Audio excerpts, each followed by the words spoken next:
And the Congo cannot continue to be this crybaby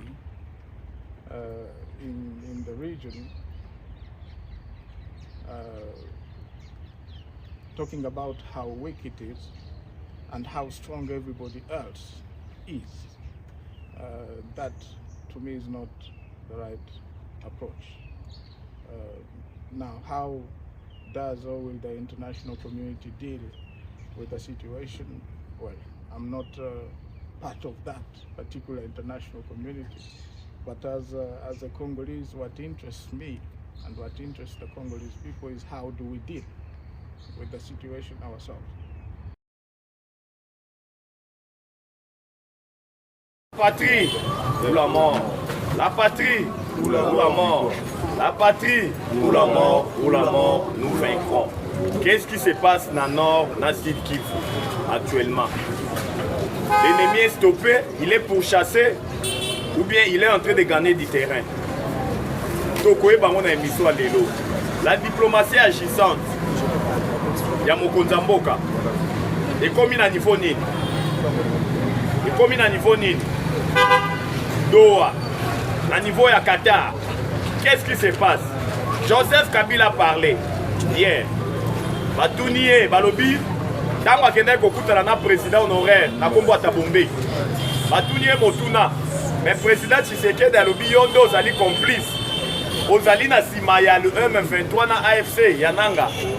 Joseph Kabila Alobi. Tokoye Balo Joseph Kabila Alobi. La émission est Lilo. Sans plus tarder, c'est votre humble serviteur, Nakombo Jonas Ngandou, surnommé Charles Onana. Qu'est-ce qui se passe actuellement dans le nord de Sud Kivu? Dans le niveau de Sud Kivu, l'ennemi est stoppé. Au moment où je vous parle, le territoire de Walungu est un cimetière, il y a l'armée rwandaise dans le M23. Parce que Bakufi est belé dans le territoire de Walungu. Pour encercler le village stratégique dans le territoire de Uvira et puis le village stratégique de Kaziba. Oh lelo, l'armée rwandaise a perdu des militaires, vous n'aurez même pas l'idée. Prévenez que le week-end passé, un hélicoptère rwandais a atterri dans le village stratégique de Kaziba. Kaka pona ko bimisa ba corps ya ba militaire rwandais. Oyo ba wazalendo ba jija ki pon ba sala repli pona ko respecter droit international humanitaire. Ya kotika monguna abimisa ba militaire na ye oyo ba kufi na mai oyo na ba oyo ba zokaki. Mais à niveau ya Nord Kivu, on doit dire les choses telles qu'elles sont. À niveau ya Nord Kivu, ça ne va pas. À territoire ya Walikale, l'ennemi est en train de gagner du terrain. Selon les informations sans conditionnel, on nous apprend que Walikale est centre. Et ça, la terroriste M23. Je dis bien. Et ça, information, et ça, conditionnel. Parce qu'on va prendre que Walikale est centre. Depuis hier, et ça, la terroriste M23. Et puis, on nous apprend aussi que et ça, un déplacement massif de la population. Oh, Missous Bazo Kota, Bazo Kimana Kisangani. Vous voyez que le territoire de Walikale, dans la province de Nord Kivu, c'est un territoire stratégique. Oh, ceux qui m'ont vu à Mobimba, et qu'on facilite, à même Abitumbati, dans la province de Kisangani. Et ça, on doit interpeller le gouvernement à mettre tous les moyens pour barrer la route.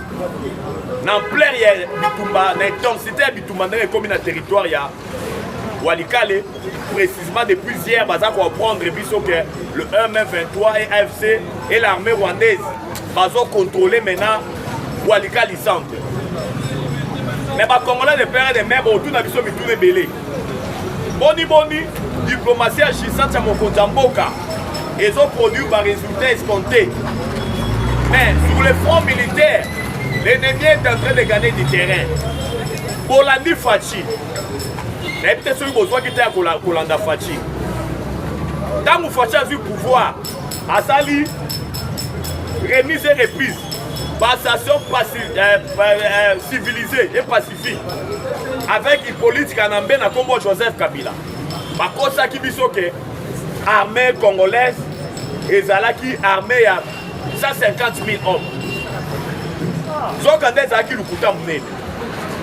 Mais tangu mokonzi mboka aye kotala atie ene regardant na malamu na marabutali armée, il s'est rendu compte que on avait une armée il y a moins de 100 000 hommes. Je dis bien moins de 100 000 hommes.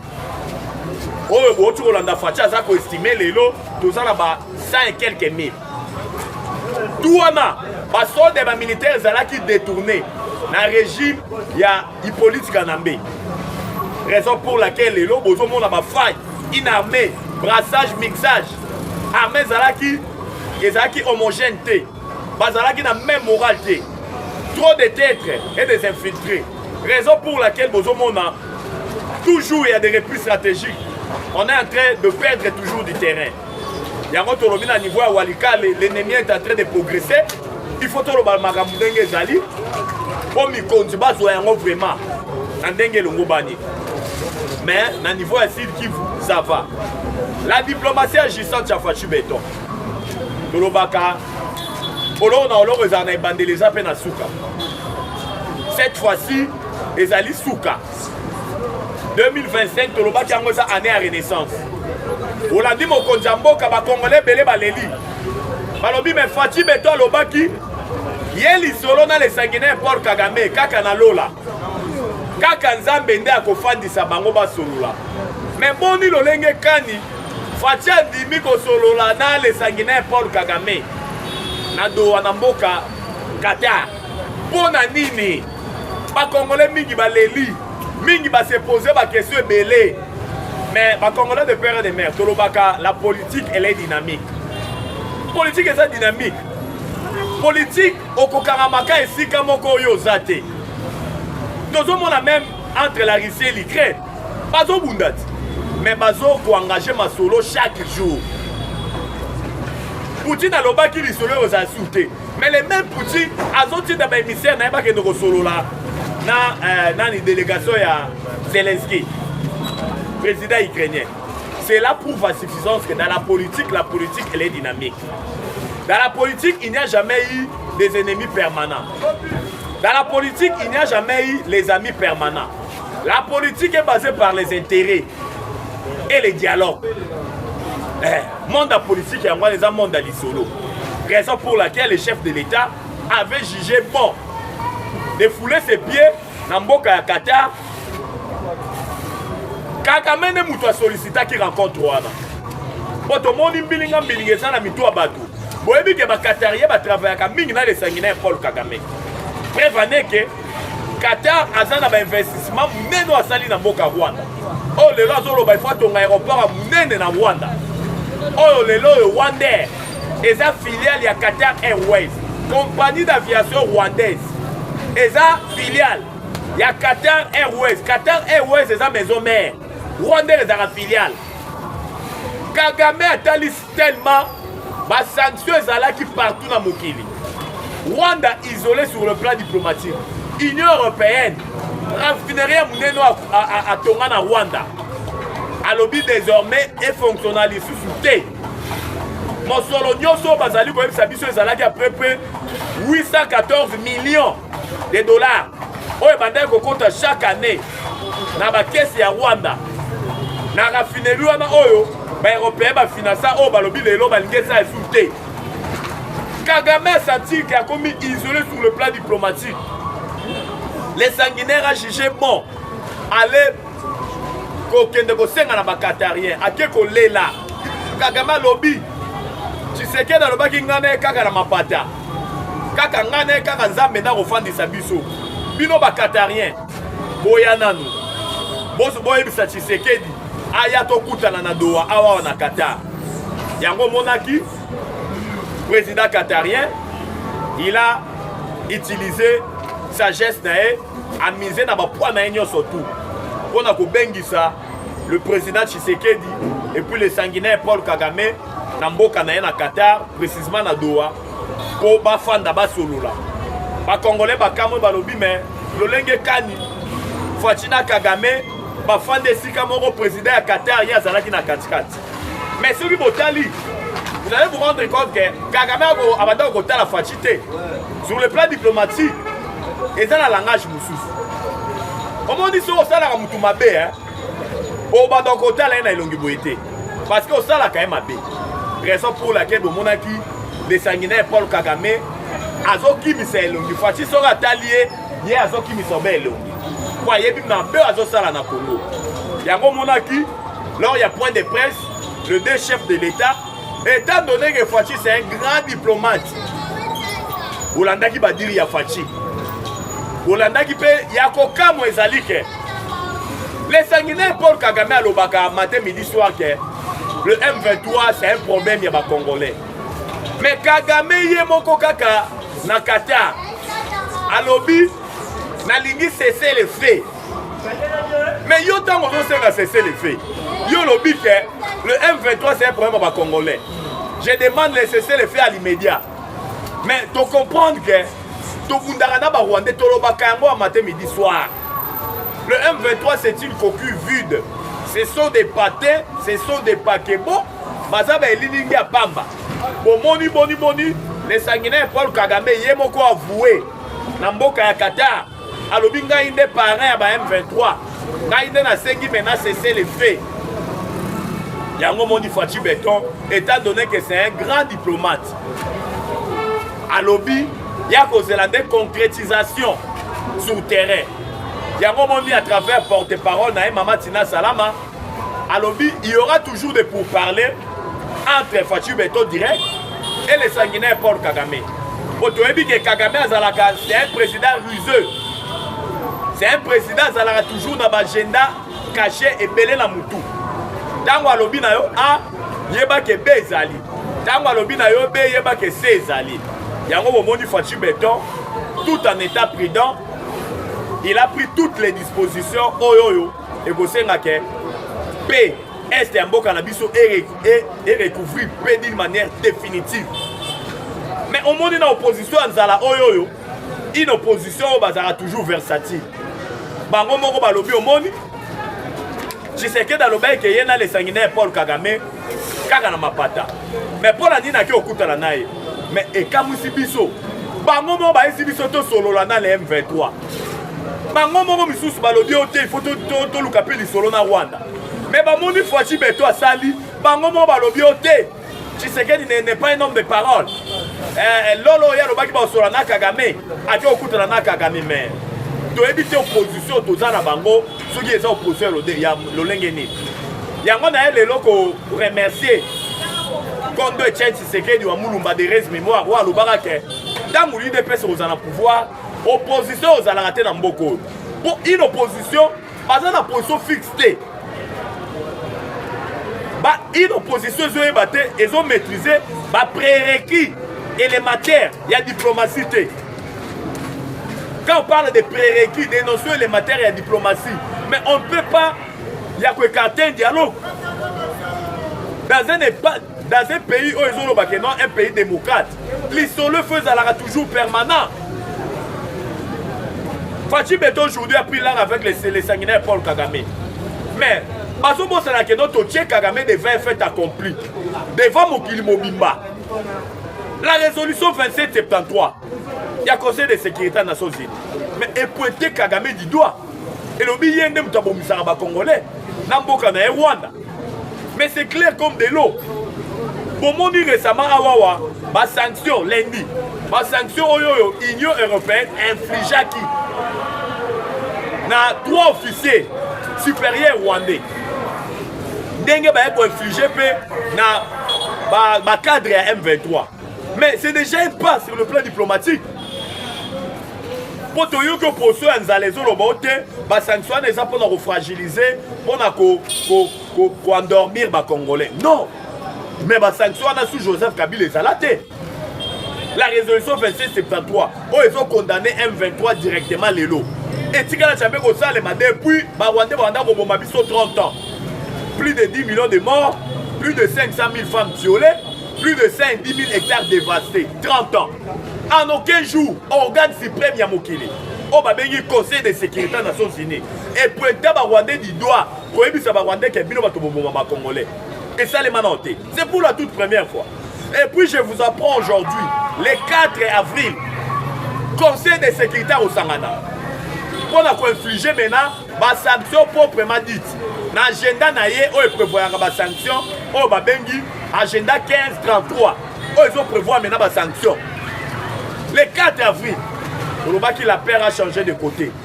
Dieu est congolais. Ni ne si la kate.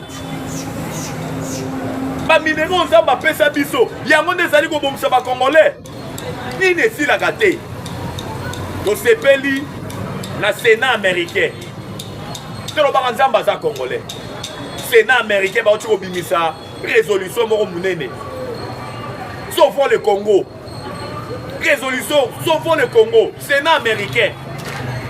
Balobi bitumba na est ya Congo bo pia Amérique mo azu le devant bikambo Congo. Les accords ya minéraux, ya vote ba minéraux stratégique. Oh Fati béton na mois d'avril. Sénat américain lobi tozo zela yo.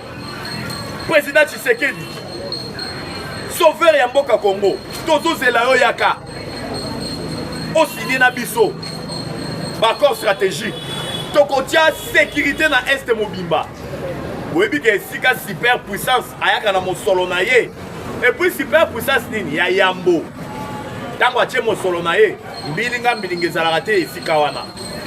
Yango moni lobi Sénat américain lobi avant-hier. Sauvons le Congo. Iyo tokoya na Congo, tokoya ko investir. Tshisekedi fois ya na mois d'avril. Afin de mettre ça mon nom homologue naé Donald Trump pas signé. Il y a un moment où la paix a changé les côtés dans l'opposition en Zala. Hier Joseph Kabila a parlé. Il y a coca moi. Baba komi koloba biloba loba. Baba oya loba raté a multiplié biloba loba chaque semaine. Baba lobi ba tout nié mais président Tshisekedi a loba ki ke yodo zali pareil à AFC na M23. Baba lobi boye bisa Tshisekedi ayelanga ba preuve. Botu na Tshisekedi ngobomona na nae. Boye bisa Tshisekedi. Joseph Kabila bi yele ba preuve ezola tsake non. Yende muto zali pareil à M23 na AFC. Baba lobi soki azalaki na sima ya M23 na AFC. Mais les bitumbeza na lolenge wana te. Mais la zade na Kinshasa. Le ridicule ne tue pas dans ces pays. Baba lobi mbela de bitumbeza na intensité wana te. Poisa populaire na Congo. Tala, au monde du Congo, so qui tozalaki Congo ezali lokola mboka ya Barab. Ya bato ba musulman. Mbele ba politiciens belé ba pandara bango. Surtout ya parti ya police Kanambe, PPRD. Bazalaki ba mpe fa ba le kana bandezo na mabe o basali na Congo. Le lomboka so les par terre boisa bango. Fatia Zako a annoncé aujourd'hui chiffre à 100 000 militaires. Un pays en dimension continentale avec 100 000 militaires. Mais c'est rien. France a compté dans le Congo 4 fois. La France a une armée. Où il va estimer le nombre de militaires.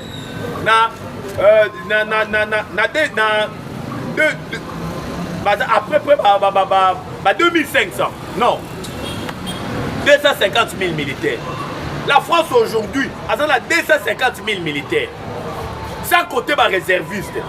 Mais la France a rencontré dans le Congo 4 fois. Un pays à dimension continentale avec une armée de 100 000 militaires. Puis 100 000 militaires, voilà ton commis pour Fatia Sala qui va recrutement à ma casse. Oh, on a plus de 50. Kabila va dire au tabu Zamboko Kana Luputa.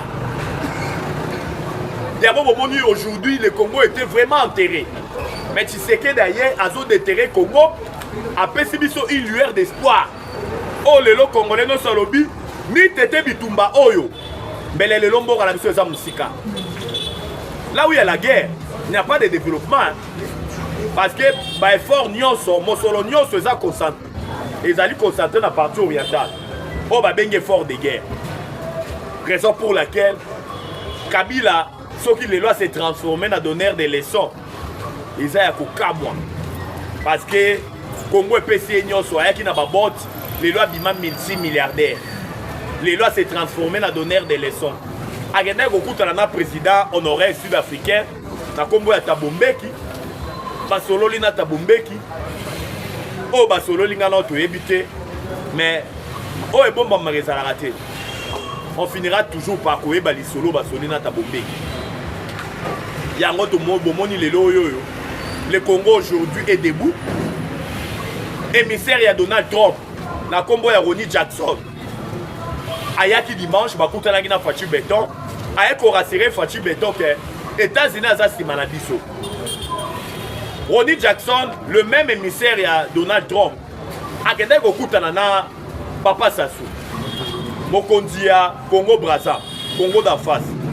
Il a pris langue avec Papa Sassou.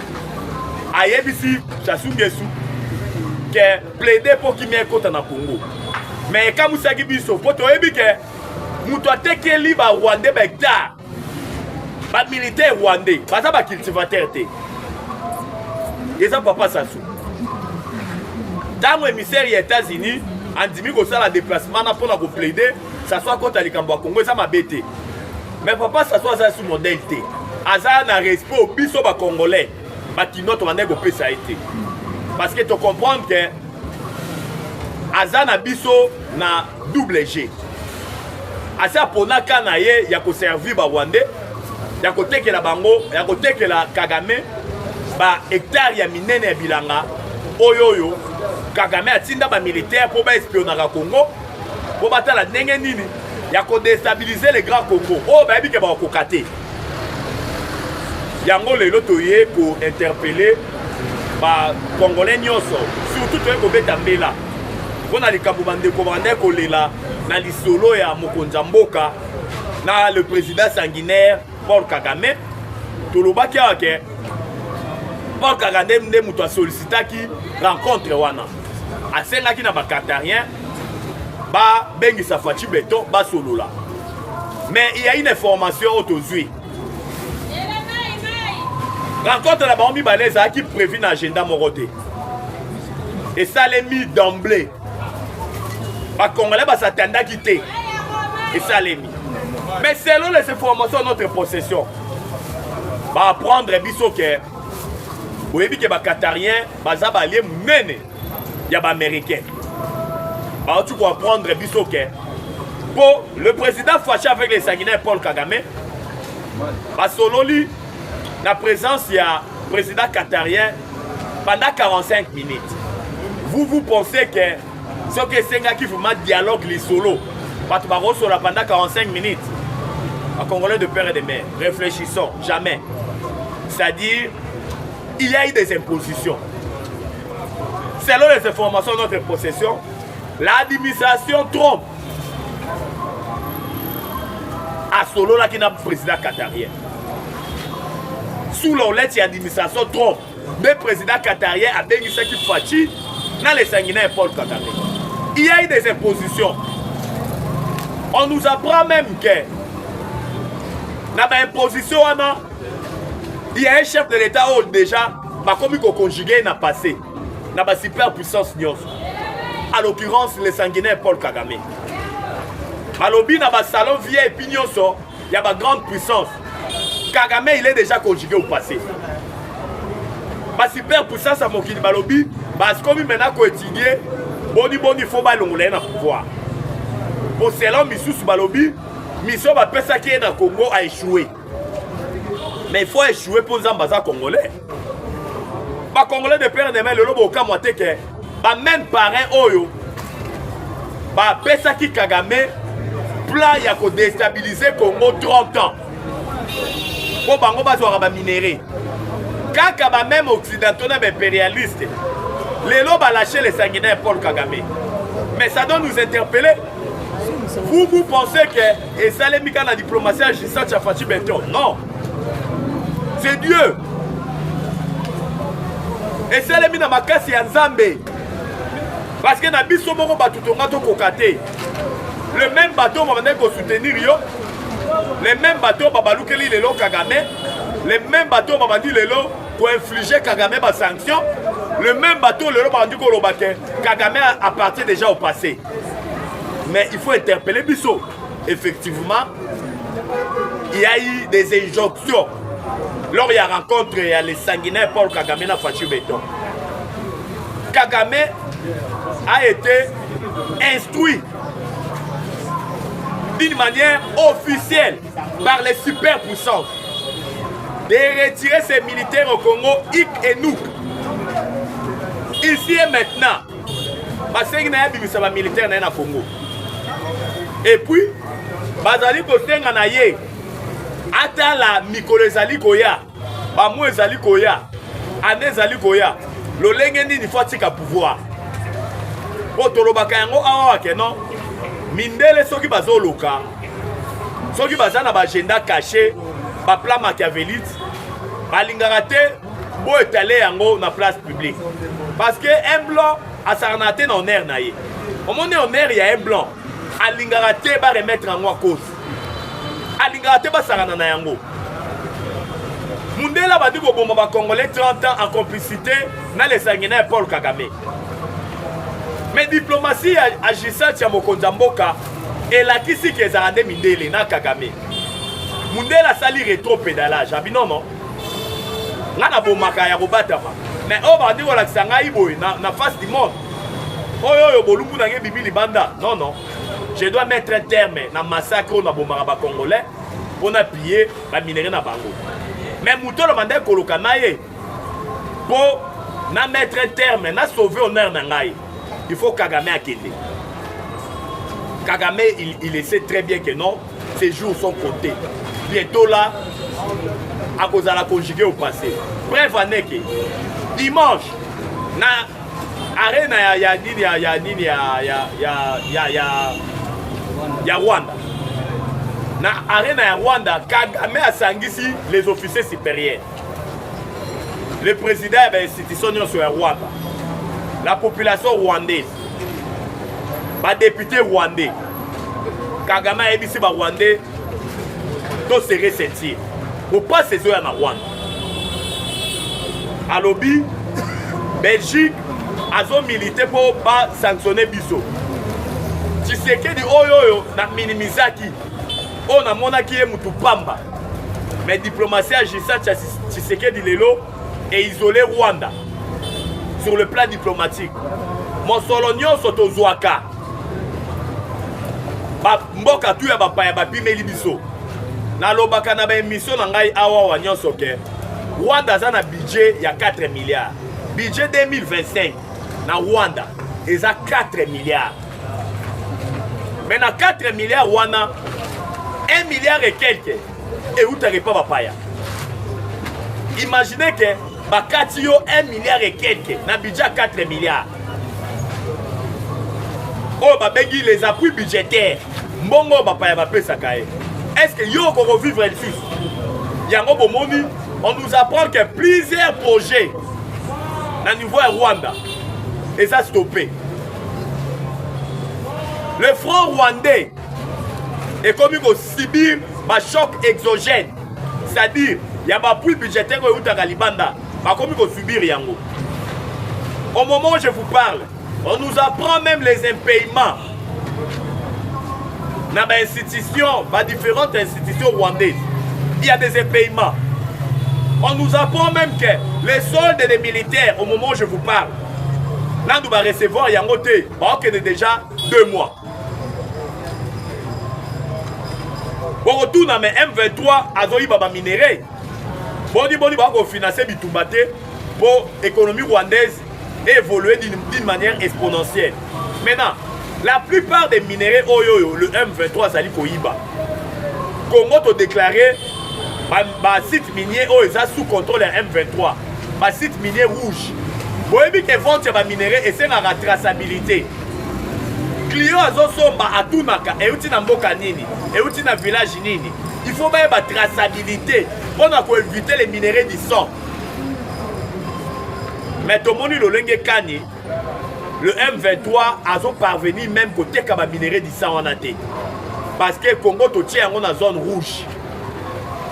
Il y a un effet d'entraînement.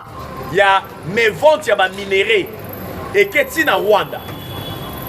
Minéraux au Rwanda, tangu ayebanaki te ke yemta osala ba aventure abandaki koteka désordre lelo ba rwandais ba koteka so ba minéraux na désordre te balance commerciale rwandais au moment où je vous parle en chute libre boyeboloni babengi balance commerciale eza na rubrique etalaka ba importation ba exportation mais au moment où je vous parle en chute libre ba rwandais babandi kolela crise financière yango bomoni Kagame a qui sollicité rencontre au ya Turquie et il y a rencontre au ya Qatar na Doha. C'est Kagame qui a sollicité ça.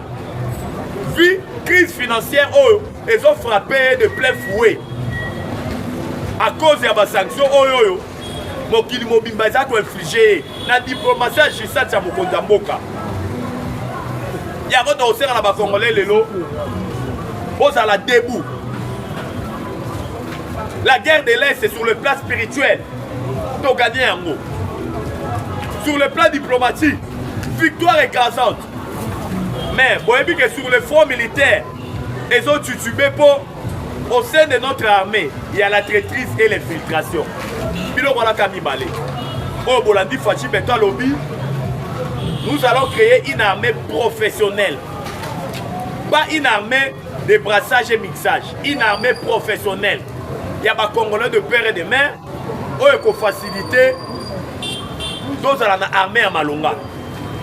Raison pour laquelle tous ces Congolais surtout et vos apaisements, pour que la guerre médiatique, pour que les propos ils ont découragé Bino, il y a Mokondambo Kateki Mboka, à Saliboy, à Sololina Rwandais, à Sololina Kagame, à Lobaki, à Solana M23. Mais le M23 c'est une coquille vide. Ce sont des pâtés, ce sont des paquebots. Pourquoi nous disons que le M23 c'est une coquille vide? M23 c'est en Angola. Bon dialogue. Il fallait qu'il y ait un processus à Nairobi et il y a Luanda. M23 qui m'a qui? Sous prétexte que qui sanctionné. À l'occurrence, Bertrand Bissimo, coordonnateur il y a M23. Ce sont des patins. Pourquoi nous disons cela? C'est Kagame qui les a instruits de ne pas participer au dialogue Wana. Pour ces officiers supérieurs ont été sanctionnés. Toyebi Babilo Kwana Nyosotou. Il y a un moment où je vous parle, au sein même il y a M23, on nous apprend qu'il y a une dissension. Il y a une dissension au sein du M23. Un éclatement dans les alliés déjà au rendez-vous. Il y a un autre qui n'a Congolais surtout. Nous allons mobiliser. Restons derrière les chefs de l'État. Car si Fachi aujourd'hui est chef de l'État, c'est parce que c'est Dieu qui a voulu qu'il soit là. Même la Bible nous dit tout pouvoir vient de Dieu. S'il est chef de l'État aujourd'hui, c'est Dieu qui a voulu. Le Congo aux Congolais. Aujourd'hui, notre pays a repris sa place dans les concerts des nations. Là où on est en train de parler du Congo, les Congolais sont là. Auparavant, sous Joseph Kabila, là où on parlait du Congo, les Congolais n'étaient pas là. Mais du moins aujourd'hui avec Fachi, on n'a pas dit que non, nous sommes tous bien. Mais il nous a donné quand même une lueur d'espoir. Il y a une lueur d'espoir avec Tshisekedi d'aujourd'hui. Raison pour laquelle tous ceux qui n'ont pas Congolais de père et de mère, restons debout, soyons vigilants. La guerre de l'Est, tous ceux qui ont gagné Yango, même Nzamba Loubi Yango. Maintenant, le développement sera au rendez-vous au Congo. Nous avons bon espoir que le développement sera au rendez-vous. Comme j'ai eu à le dire, il n'y a jamais eu le développement là où il y a la guerre. Il y a Kolobezala qui est belé. Vous voyez que la chaîne Nabiso est allée à Gambangonga. Vous voyez que Bozala qui est belé dans Itandoike pour l'émission Nabiso à Lelo. Vous s'abonnez massivement. Vous s'abonnez massivement à la chaîne Nabiso Nyonso. Parce que ce sont des chaînes Oyoyo et peut-être une information fiable et vérifiable. Abonnez à le rendez-vous. C'était votre humble serviteur, la combo à Jonas Ngandou surnommé Charles Onana. Mon numéro c'est plus 243 89 77 525 44. Plus 243 89 77 525 44. La patrie ou la mort. La patrie ou la mort. La patrie ou la mort, nous vaincrons. J'ai dit et je vous remercie.